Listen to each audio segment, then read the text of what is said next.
Welcome everybody to the mixtape. Yes, the only place to be on a Thursday night with your girl Amy. Now on this week's show, I'm excited because I've got a treat in store for you. Yes, Queen of UK Soul, Miss Beverley Knight. Hey, how Welcome are to you? the mixtape.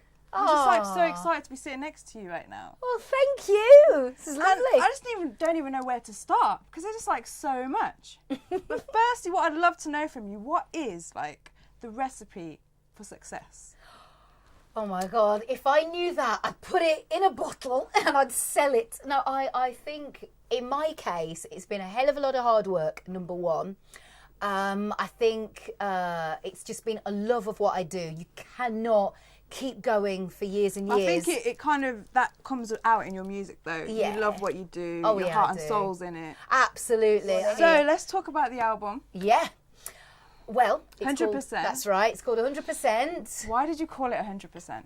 Well, because of my attitude towards everything I do, I have 100% control over this record because I own the record label. It's my own record label. Yeah, because it's Hurricane, right? That's right, Hurricane Records. So why did you choose to release this, your sixth album, on your own record label?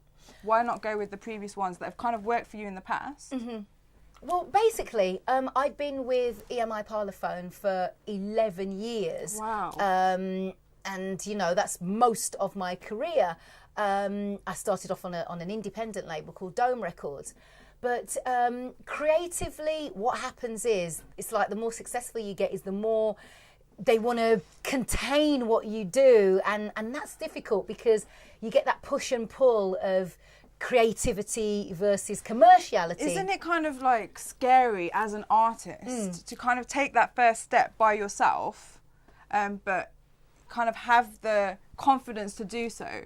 Yeah. Isn't it scary? It is scary because a big major multinational record label have enough money to, well, they did have enough money to bail you out of situations if things get a bit rocky or whatever. They have the ability and the machinery to get you all over the world if they so choose. When you're an independent, there's no safety net. There's just you. And if you fall, it's like, bam, you fall hard. But if you succeed, sky's the limit. What's different with this album to previous albums? Because we have Music City Soul, which was the last one. So that's what's right. the different kind? I've heard a couple of the tracks, and Yeah. I'm feeling the vibe.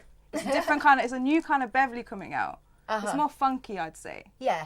Well, if you knew me from years back, if you were kind of anything north of 25 upwards, you'd know my stuff from way back in the day, like Made It Back, Greatest Day, I think Whatever's who Clever. doesn't? Who doesn't though? It's just. You know, those songs, you know, they're R&B, funky, up-tempo. And I feel like with this album, I've gone full circle.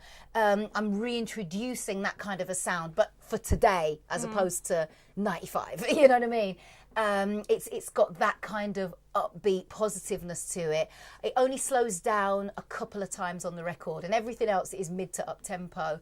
So I'm having a good time. Because I'm looking at the track list. Yeah.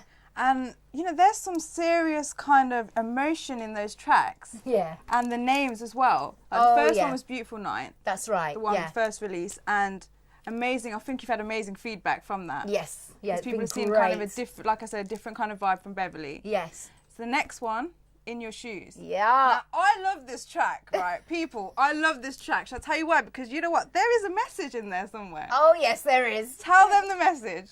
Okay, so this is how the song is. It's saying, you handle your business.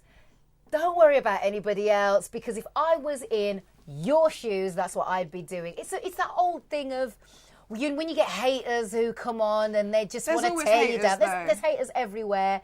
No matter what you do, especially when you're successful, folk want to tear you to bits. And my thing is, handle yours, because I am so handling mine.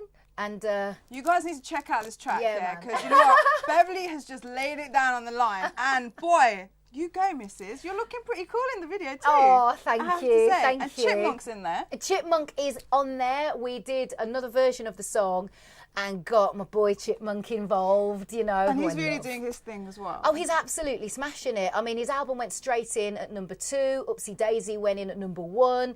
He's so hot right now. Could you see yourself working with other new UK artists? Totally. Anyone in particular? Oh my God, there's a list. So I'm about to phone. I have to say, you know, I'm so proud to be from the UK right now because UK's making some noise musically and they're getting noticed. Totally. And it's about time. It is about time.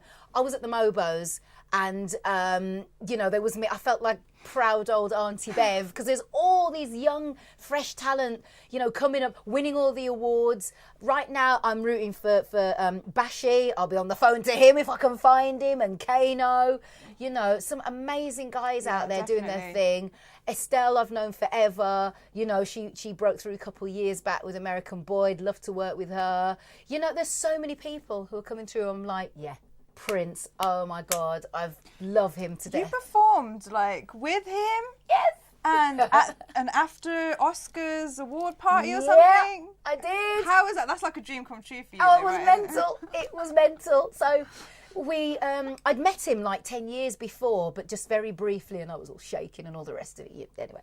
And then I met him again because I opened for him at the O2 when he did his 21 nights down there in London. And he asked me if I would play his after show parties at the O2. So I did. He joined me on stage and I was like, oh my God, life does not get better than this. Now you're from Wolverhampton. I am, yes. So was there a diverse community when you were growing up, like musically, or did you hear loads of was there different cultural music? In Wolverhampton, at least, I grew up listening to, as well as, you know, what my parents were playing, which was mostly like gospel music, and I was listening to soul. But my friend Kalpesh was showing me all what was going on in Bungra and all of that. We were to go to all dayers and stuff. I'm telling you. I remember properly. I don't even know if they have They don't even have them anymore, I don't think. But, you know, it was diverse, but it really was integrated, and I think that was the thing. Right? You've got some of the. Oh, what? Yeah. What? Don't mess with me. DCS, baby. Oh my God! I'm telling you, that was my favourite group. That's crazy. They're like veterans of like Asian music. That's right. And for you to even sit here on the mixtape and talk about DCS, oh my God, Beverley Knight talking about DCS on the mixtape. Crazy. Would you collaborate with any Asian artists? DCS right now. Okay. Where are they? You know what, Shin, we're going to get your number, yeah? And we're going to call you up because Beverley Knight wants a collaboration. That is tight. That would kill me. That would be like, oh my gosh, I'll be on the phone to my mate going, Kalpesh, you'll never get. But if Beverley goes over to the States, are we going to lose Beverley from the UK? Hell no, because every artist tells us that. But the thing is, they don't make good tea for a start. They ain't got a clue. Tea. Can't. Not a clue.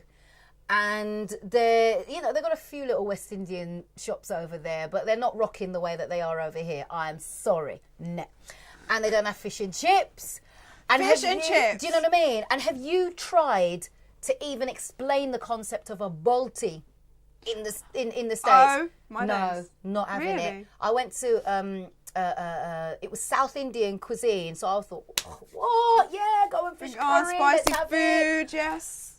Rubbish. It was so like, no, I'm sorry, very American bland. I was like, no. I couldn't move. What is this? Exactly. You call this a curry? I'm telling you. I'm not paying for this. I'm not even eating this. That's what I'm saying. I couldn't move to the States. Yeah, I'd go there for a bit. I'm definitely feeling you on the curry there. Nah, I'd have to come back. Okay, so just a quick message to your fans. Absolutely. I want to say to all the newbies that have come on board in recent years, thank you, and I hope you stay with me for years to come. To all the old school fans who were there from Flavour of the Old School back in the day, thank you so much for being on this journey with me, and I love yous all. And DCS, call me, man. It's all about DCS. No, we're gonna hook that up. Don't worry, we're gonna hook that up. DCS, yeah. Beverley Knight's a fan. Okay, I'm gonna send this tape to you personally. Okay, guys, you've got to check out Beverley's album, 100%. Check out the tracks. thank you for coming on the show. Total It's been pleasure. an absolute pleasure. I've had a ball, had a Thank laugh you. and giggles. She's great.